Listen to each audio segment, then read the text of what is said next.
Hello बच्चों। आज मैं आप लोगों को क्लास 10th का जो आपका चैप्टर नंबर 7 है ना, कोऑर्डिनेट ज्योमेट्री, जो आपकी सपोर्ट मटेरियल की बुक होती है उससे कराऊंगी।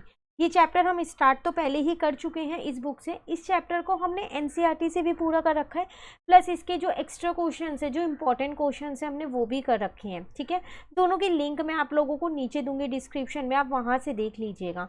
चलिए देखते हैं आज हमारे को कहाँ से कंटिन्यू करना है ये चैप्टर। तो हमने जो लास्ट क्लास में इसके क्वेश्चंस किए थे ना, वो 30 तक कंप्लीट कर लिए थे। इसका मतलब आज हमारे को क्वेश्चन नंबर 31 से करना है। ठीक है, चलो देखते हैं क्वेश्चन नंबर 31। यहाँ आपसे क्या कह रहा है इसमें, find the relation between x and y such that the points x y is equidistant from the point 7, 1 and 3, 5। कह रहे रिलेशन बताओ x और y के बीच में, अगर जो ये वाला पॉइंट है ये इन दोनों पॉइंट से इक्यू डिस्टेंस पे है, मतलब बराबर के डिस्टेंस पे है। तो ऐसा करते हैं, पहले यहाँ पर एक लाइन ड्रॉ कर लेते हैं। ठीक है, तो यहाँ से शुरू करते हैं अपना क्वेश्चन 31। तो इसको मैंने अपना ए और बी मान लिया जो, और ये वाला जो पॉइंट है पी, ये इक्यू डिस्टेंस वाले पॉइंट को पी मान लिया। ठीक है, एक मुझे 7 और 1 गिवन थे और एक मुझे 3 और 5 गिवन थे। क्वेश्चन में मुझे गिवन है ए पी जो है वो पी बी के बराबर है। इक्यू डिस्टेंस का मतलब तो यही हुआ। तो ऐसा करते हैं, ए पी और पी बी दोनों में ही क्या करते हैं, डिस्टेंस फॉर्मूला लगा देते हैं। तो मैं एक बार यहाँ डिस्टेंस फॉर्मूला लिख रही हूँ, आपको हर क्वेश्चन में लिखना है जिस भी क्वेश्चन में ये डिस्टेंस फॉर्मूला यूज होगा। ठीक है, तो वो होता है आपके पास x2 माइनस x1 का whole square plus y2 minus y1 का होल स्क्वायर। ठीक है, अब देखो ए पी है यहाँ पर, तो यहाँ पर लगाते हैं x2 माइनस x1 का whole square plus y2 minus y1 का whole square.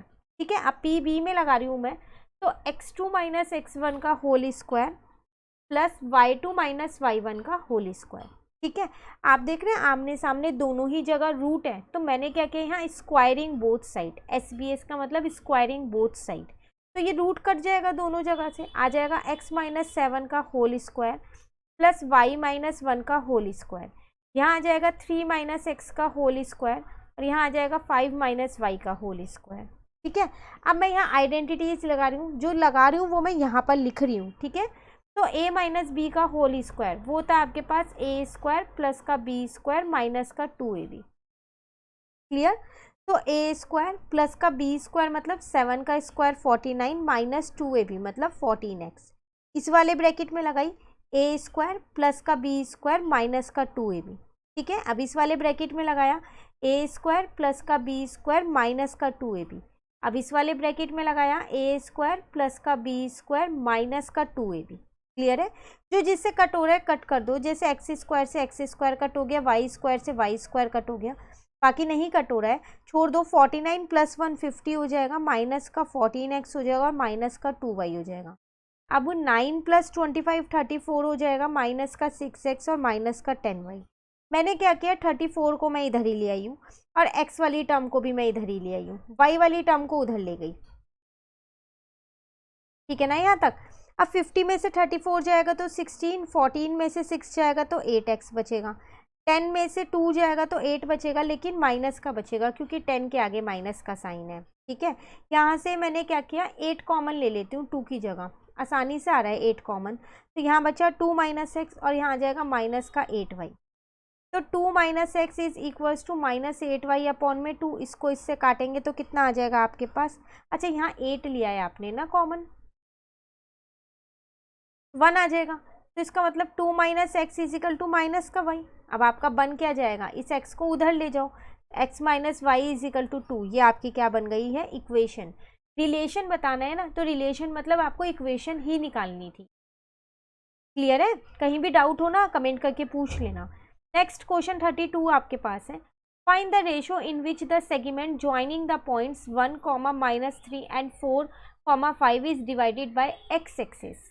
Also find the coordinate of the point on x axis. कह रहा है रेशो बताओ यहाँ पर, जो ये पॉइंट है ना 1 और -3 और 4 और 5, इसको वो डिवाइड कर रहा है एक्स एक्सिस पर, तो वो रेशो बतानी है। ऐसा क्वेश्चन हमने एक ऊपर भी किया था। देखो जब भी ऐसा कोई भी क्वेश्चन है ना एक्स एक्सिस, इसका मतलब उस टाइम पे क्या होगा, आपका वाई जो है वो 0 होगा। तो पहली बात तो यहाँ 2 पॉइंट ले लो, ए और बी। ए के कोऑर्डिनेट्स आपको 1 और -3 दे रखे थे, बी के कोऑर्डिनेट्स 4 और 5। अब बीच में वो डिवाइड कर रहा है, इसको मैंने पी ले लिया, एक्स एक्सिस पे, तो इसका मतलब वाई की वैल्यू 0 होगी। रेशो को मैं यहाँ लेट कर लेती हूँ, लेट द रेशो भी के रेशो 1, ये मैंने मान ली, इसको के मान लिया, इसको यहाँ 1 इस रेशो में डिवाइड कर रहा है ये, ठीक है। ये x1 y1 हो गया आपके पास, ये x और y हो गया आपके पास, ये x2 y2 हो गया आपके पास, ये m1 m2 हो गया आपके पास। अब आपको रेशो निकालनी है, तो देखो y की वैल्यू यहाँ 0 है, तो वो y वाले फॉर्मूले से निकाल सकते हो। सेक्शन फॉर्मूला लगा दूँ मैं यहाँ, m1 y2 plus m2 y1 और अपॉन में आ जाएगा यहाँ पर m1 प्लस का m2, ठीक है। y की वैल्यू 0 रख दी, m1 की जगह मैंने k रखा, y2 की जगह मैंने यहाँ पर 5 रखा, m2 की जगह मैंने यहाँ पर क्या रखा, 1 रखा, y1 की जगह माइनस का 3 रखा, यहाँ आ जाएगा k प्लस का 1। तो ये जब दूसरी साइड जाएगा तो 0 ही बन जाएगा, तो 0 इज इक्वल्स टू में 5k और माइनस का 3, तो k 5k is equals to में 3 आ गया। k की वैल्यू आपके पास कितनी आ गई यहाँ पर, 3 अपॉन में 5। अब आपको रेशो चाहिए, तो रेशो क्या कह रहा है आपसे, रेशो क्या थी आपके पास, k रेशो 1 आपने माना था, इसका मतलब 3/5 रेशो 1, बेस सेम कर लो यहाँ, तो 3/5 रेशो 5/5, तो इसका मतलब रिक्वायर्ड रेशो आपकी क्या निकल गई, 3/5। यहाँ लिख दो साथ साथ, required ratio is equals to 3/5, ठीक है। इसी के साथ एक और चीज़ कह रहा था, also find the coordinate of the point on x axis, तो जो ये कोऑर्डिनेट्स थे ना आपके x और 0, ये भी फाइंड करने हैं, इसका मतलब x की वैल्यू फाइंड करनी है, क्योंकि y तो 0 ही है, ठीक है। तो अब x वाला फॉर्मूला लगा दो यहाँ पर, तो वो क्या था आपके पास, m1 x2 plus m2 x1 और अपॉन में यहाँ था आपके पास m1 प्लस का m2। x को ऐसे ही रहने दो, अब आपको m1 पता है 3 है, x2 आप देख सकते हैं आपका यहाँ पर गिवन है, x2 4 है और x1 1 है, ठीक है, ये आपके पास 4 है, m2 आपके पास 5 है, 3/5 है ना, और x1 आपके पास है 1, यहाँ पर आ जाएगा 3 प्लस का 5, ठीक है। तो ये हो जाएगा 3 प्लस का 4, 12 प्लस का 5 अपॉन में कितना आ जाएगा यहाँ पर 8 आ जाएगा, इसका मतलब ये आ गया आपका 17/8। तो जो पॉइंट्स आपसे पूछ रहा था वो भी यहाँ लिख देते हैं। तो रिक्वायर्ड पॉइंट्स आपके क्या आ गए, आपके क्या थे, वो x और 0 थे ना, तो वो आपके आ गए 17/8, 0, ये आपका आंसर। क्लियर है, ये है आपके पास क्वेश्चन 32, सीबीएसई में आया हुआ क्वेश्चन है, इंपॉर्टेंट क्वेश्चन है, कहीं पर भी डाउट हो कमेंट करके पूछ लेना, ठीक है।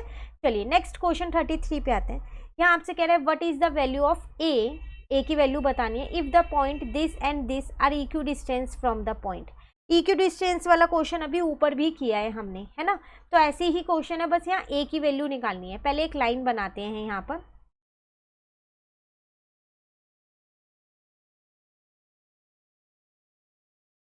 ए और बी ये लाइन हो गई आपकी, ठीक है। अब यहाँ पर क्वेश्चन 33 थे ना, 3 और 5 और 7 और 1 है, तो इसको 3 और 5 ले लिया, इसको 7 और 1 ले लिया मैंने, ठीक है। अब इक्वी डिस्टेंस पे है ए और 0, तो यहाँ लिख लेते हैं, ठीक है ना। ये आपका, चलो x1 x2 छोड़ो, डिस्टेंस फॉर्मूला लगाएंगे, इसका मतलब आपको पता है A P is equal to P B होगा डिस्टेंस फॉर्मूले से। डिस्टेंस फॉर्मूला मैंने एक बार ऊपर लिख दिया था, आपको हर क्वेश्चन में लिखना है, ठीक है। अब ए पी में इन दोनों में डिस्टेंस फॉर्मूला लगा रही हूँ, x2 माइनस x1 का whole square plus y2 minus y1 का होल स्क्वायर, ठीक है। अब इसमें लगा रही हूँ x2 माइनस x1 का whole square plus y2 minus y1 का होल स्क्वायर। आमने सामने जब भी रूट होना तो हमेशा स्क्वायरिंग बोथ साइड कर दो, तो ये आ जाएगा, रूट हट जाएगा, a माइनस 3 का होल स्क्वायर प्लस यहाँ आ जाएगा -5 का होल स्क्वायर, यहाँ आ जाएगा 7 माइनस a का होल स्क्वायर प्लस 1 का होल स्क्वायर। अब फिर यहाँ पर आइडेंटिटी लग रही है a माइनस बी के होल स्क्वायर की, वो आपके पास क्या होती है, a स्क्वायर प्लस का बी स्क्वायर माइनस का 2ab। चलो अब वो यहाँ पर अप्लाई करते हैं, a स्क्वायर प्लस का बी स्क्वायर माइनस का 2ab, तो 3 2 जा 6 और a, फिर यहाँ पर आ जाएगा 25, यहाँ पर फिर आइडेंटिटी लगा दूँ, a स्क्वायर प्लस का बी स्क्वायर माइनस का 2ab, ठीक है, और यहाँ पर 1 रहेगा। अब अगर आप देखें तो a स्क्वायर और a स्क्वायर तो आपस में आपका कट ही हो गया, क्योंकि आमने सामने सेम साइन का है, ठीक है ना। अब अगर हम बात करें इसकी, तो आप क्या करो, पहले 25 में 9 को प्लस कर लो, तो 34 माइनस का 6a, 49 में 1 को प्लस करोगे 50 माइनस का 14a। अब 34 माइनस का 50 मैंने यहाँ ले आई, और माइनस का 14a और प्लस का 6a मैं यहाँ ले गई, ठीक है। अब क्या करो, 34 में से 50 को माइनस कर दो, तो माइनस का 16 आ जाएगा। और 14 में से अगर आप 6 को माइनस करोगे तो 8 आएगा, लेकिन माइनस का आएगा, तो इसको इससे मैंने यहाँ क्या किया, कट कर दिया। तो 8 को मैं नीचे ले आऊँगी, 16 अपॉन में 8 इज इक्वल्स टू ए, तो ए की वैल्यू मेरे पास कितनी आ जाएगी, 2 आ जाएगी। क्लियर है। तो ये है आपके पास कौन सा, क्वेश्चन नंबर 33। तो आज हम क्वेश्चन 33 तक ही करेंगे। आज हमने 31, 32, 33 कंप्लीट कर लिया। इन क्वेश्चंस में आपको कहीं पर भी डाउट हो आप कमेंट करके पूछ लेना।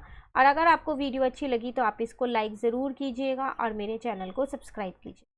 Thank you.